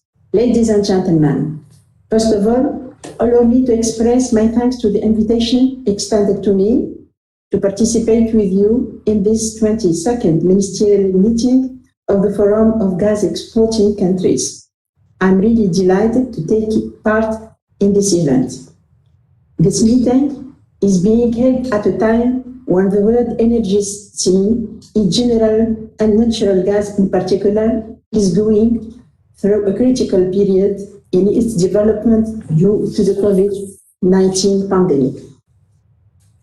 Indeed, since the outbreak of the COVID-19 pandemic at the start of 2020, a gradual slowdown has affected international economies and has had a strong impact on the world energy consumption. Tunisia has not escaped this phenomenon. Although the relatively late emergence of the pandemic to Tunisia compared to Asia and Europe, first COVID-19 case declared in Tunisia on March 2, 2020, and the preventive measures taken by the Tunisian government, confinement of the population from March 22, then total deconfinement in June 2020. The impact of energy consumption and particular gas was strongly felt. For your kind information, the energy consumption in Tunisia is based on 53% gas, 46.5% oil, and only 0.5% renewable energies. As such, gas consumption for electricity production represents nearly 3/4 of the total gas consumption, and 97% of electrical energy is produced from gas, hence the importance of gas in the electricity sector and therefore in the country of Tunisia. Dear Ministers, ladies and gentlemen, the post-COVID-19 impact on gas consumption in Tunisia can be analyzed over two periods. Firstly, a period of confinement between March and June 2020. This period saw a total slowdown of economic and social activities, with the exception of vital activities. Secondly, a period of deconfinement from June 15, 2020, which corresponds to the total deconfinement of the population and a normal return to economic and social activities. Gas consumption in 2020 compared to 2019 showed a net decline that was apparent since the beginning of the year to reach a decrease of 8% in March. The month of April 2020, which coincided with the total confinement of the population, saw an unprecedented decrease of 25% in total gas consumption, never recorded in the history of gas consumption in Tunisia. This phenomenon was mainly due to confinement and the slowdown of practically the economic activities in Tunisia. During the COVID period, Tunisia, as a country of natural gas import and transit, has seen lower volumes of gas being transported via Tunisia, hence impacting the perceived royalties and consequently less income than originally planned for 2020 government budget. During this period, the exploration and production activities in the oil and gas industries were drastically impacted. The exploration and drilling programs planned for 2020 were ceased, and foreign investors in the E&P sectors had to demobilize their staff and remain at home base due to the traveling restrictions. This had a direct impact on the labor force, which were called to stay at home, and further exacerbate the already severe unemployment situation, mainly in the south of the country. The latent impact of the oil and gas sector will certainly be felt later on, when expected discoveries will be delayed, which will worsen the already critical energy balance of Tunisia and hence reinforcing our dependency on gas import for the industry and electrical energy. Dear Ministers, ladies and gentlemen, we hope to see this pandemic ending soon, certainly after the good news of the lately discovered vaccine, which will enable the E&P sector to resume to its full potential in particular and the economy as a whole. This is very important for Tunisia, currently living and experiencing a political democratic transition in the midst of the current economic and social difficulties being made hard to overcome during this COVID-19 period. Tunisia remains favorable to the dialogue and exchange between gas markets and will always support the efforts of the Forum of Gas Exporting Countries in order to strengthen our mutual interests and work for a more stable gas market by securing investment on the gas sector, both upstream and downstream, while making natural gas affordable for consumers for the decades to come, owing to its strategic share in the energy mix globally. Finally, let me end my speech by wishing all the success to our meeting and thanking you for your attention. Thank you so much for your valuable intervention and valuable remarks. Dear Excellencies, I invite next speaker representing Turkmenistan, the head of Turkmenistani delegation His Excellency Agagildi Hojayev to take the floor for his statement. Mr. Hojayev, the floor is yours.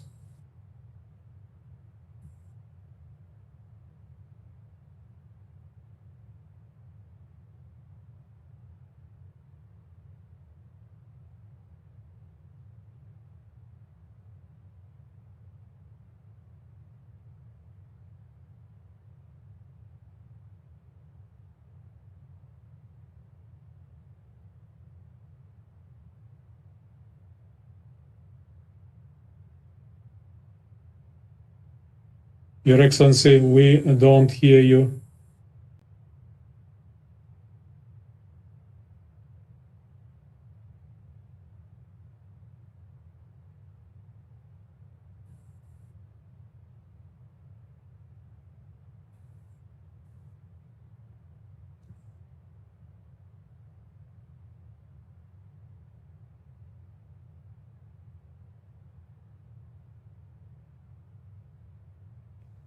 So temporarily disconnected. In this case, with the permission of Your Excellencies, I invite for their statements the heads of international delegations invited to attend our 22nd ministerial meeting, international organizations from the list of our strategic partners.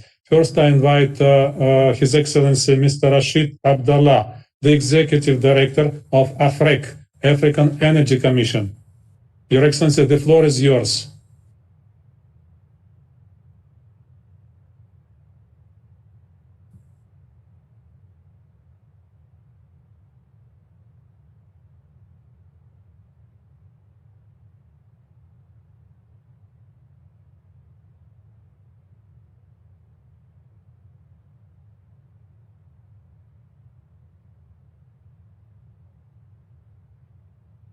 So there's no sound, unfortunately, for the time being from His Excellency, Executive Director of REC.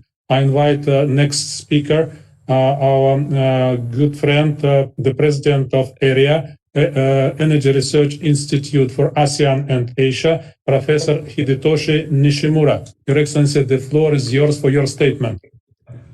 Yes, thank you. Can you hear? Yes, we hear you completely well.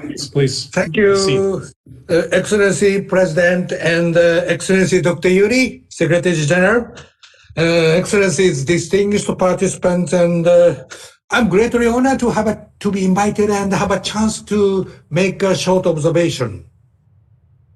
Area's most recent regional energy outlook projects that ASEAN's natural gas demand will grow by 3.5 times in the next 3 decades.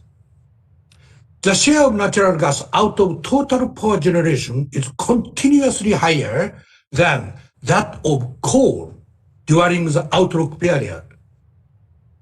This is a major change from the previous outlook where coal was projected to be the biggest power source.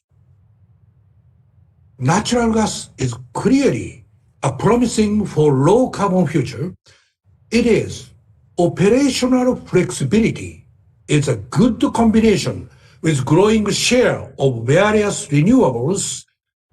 Hydrogen could also be produced. Since coal is very cheap in the region, natural gas needs to be further more cost competitive for playing a bigger role. Increasing number of countries, including Japan and China, are announcing carbon neutrality goals.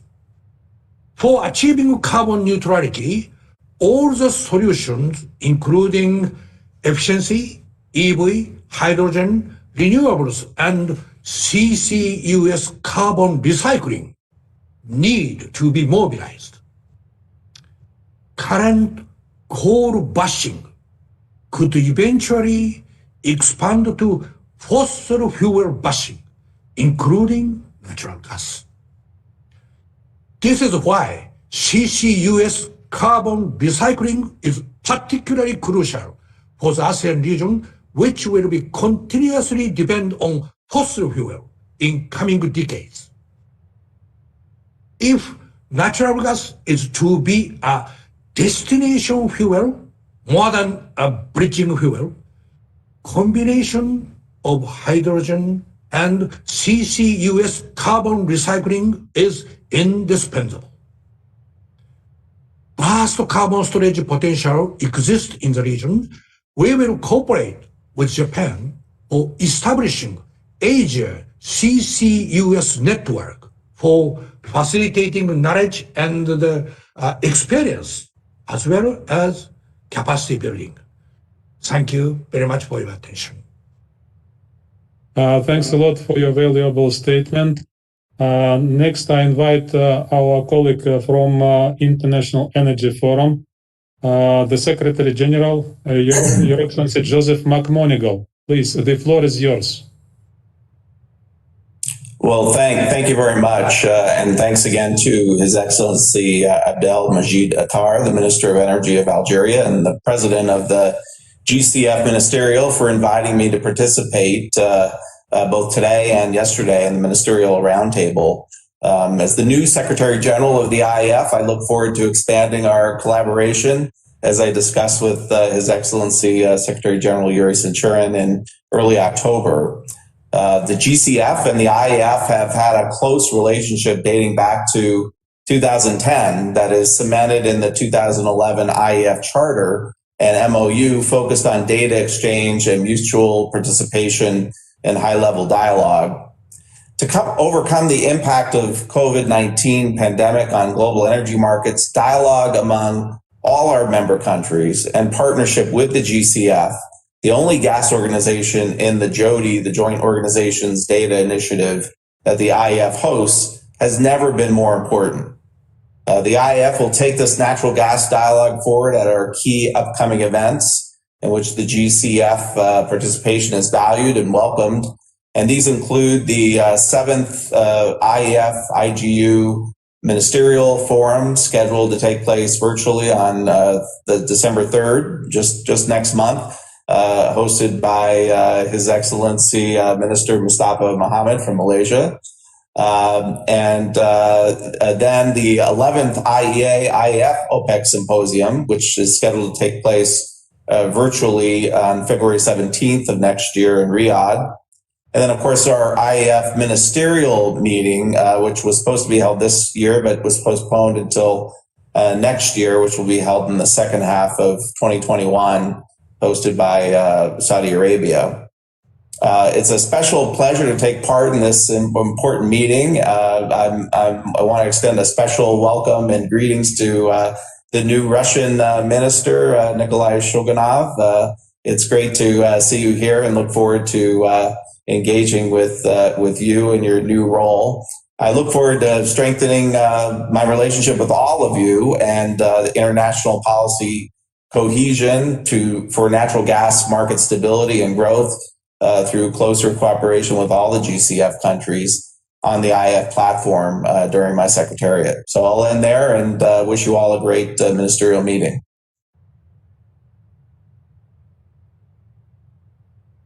Thank you so much for your statement and for your valuable information, valuable remarks.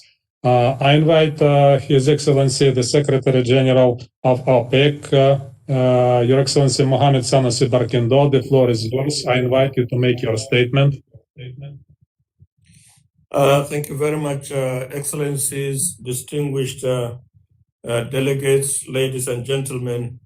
Good afternoon from Vienna, Austria. It's an honor to take part in this 22nd ministerial meeting of the GECF, which is being graciously hosted by the Algerian government, an OPEC member country, under the able leadership of His Excellency Abdelmajid Attar, Minister of Energy of Algeria, who is currently the president of the OPEC conference.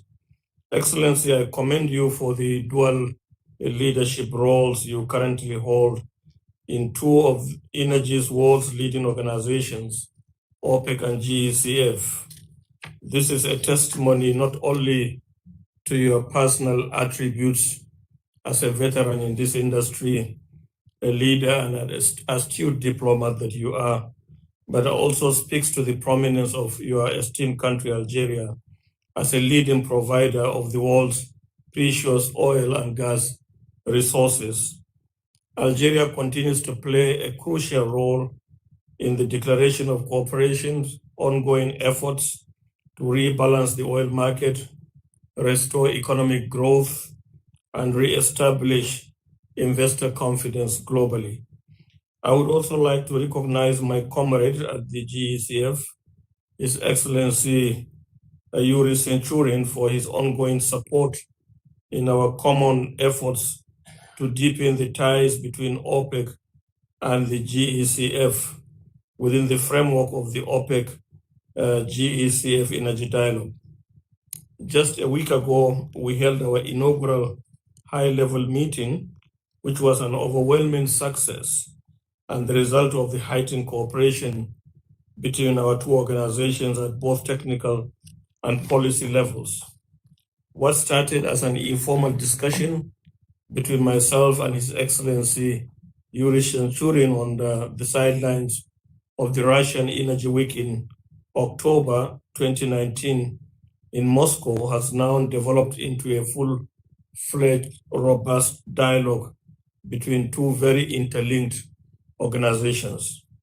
The potential of this dialogue is unlimited, and even that much more essential now, as together we seek to unite with all of our industry stakeholders to combat the ongoing challenges brought on by the COVID-19 pandemic and its massive repercussions for the energy markets.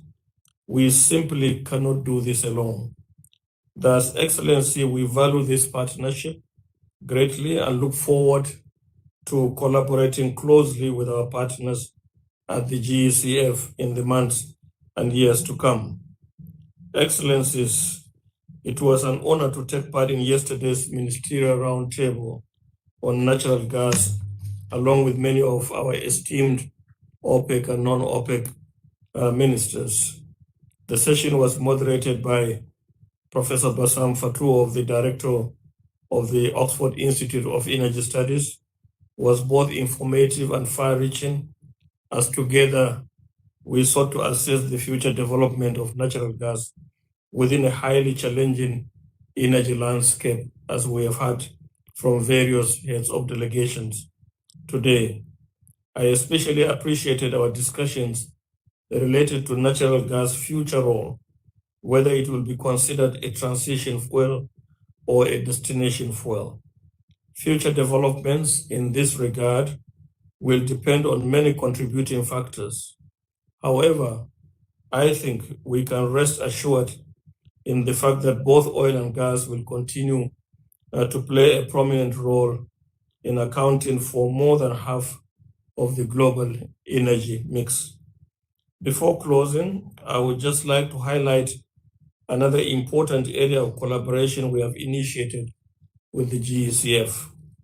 This year's OPEC World Oil Outlook 2020, for the first time, featured an expert contribution from the GECF on the subject of liquefied natural gas, entitled LNG Prospects in the Post-COVID-19 Era.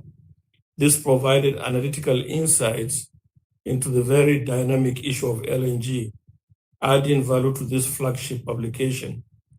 OPEC, in turn, looks forward to having the opportunity to contribute an oil-related feature to the GECF's flagship publication, the Global Gas Outlook.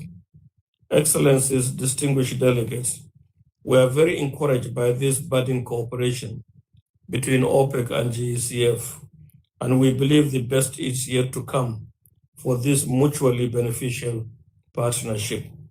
Allow me to leave you with the inspirational words of the great 13th century philosopher, poet Jalaluddin Muhammad Rumi, who said, and I quote, "Your task is not to seek for love, but merely to seek and find all the barriers within yourself that you have built against it," unquote. These wise words are an antidote to today's world, which at times seeks division over unity and adversity, over peace. Finally, I would like to seize this opportunity, Your Excellency, to also welcome a fellow comrade from the Russian Federation, His Excellency Nikolai Shelganov, the newly appointed Minister of Energy. We wish you all the best in your new role, and we look forward to working closely with you to deepen the relations between your esteemed country, the Russian Federation, and OPEC. Спасибо. Thank you so much, Excellency, for your deep and informative, substantial remarks and statement. There have been statements and remarks by the heads of delegations of member countries, observer members, guest countries, and peer international organizations attending the open session of the GECF 22nd Ministerial Meeting. Your Excellency, the President of the Ministerial Meeting, I come back to you for your further conducting of the meeting. Pas de photo.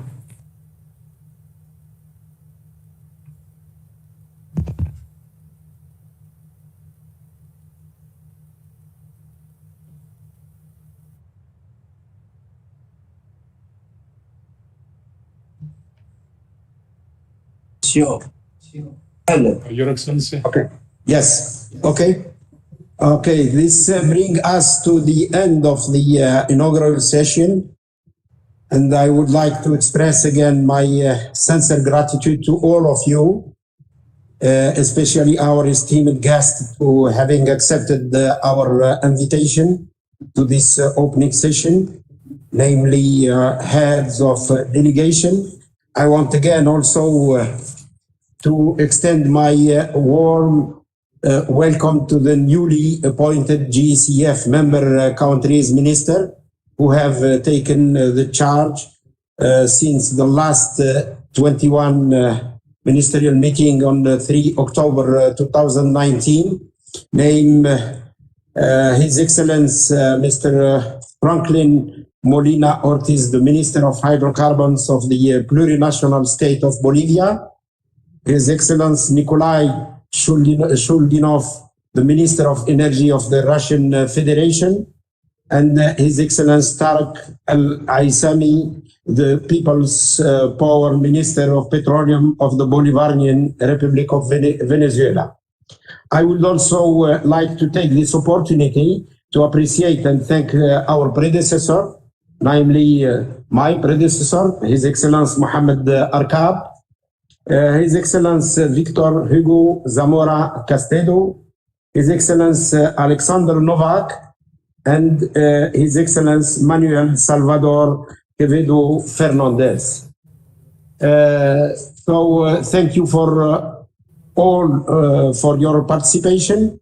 I think now we take just a 15-minute break and the IT people shall assure we will be in a closed meeting setting when we are back after 15 minutes.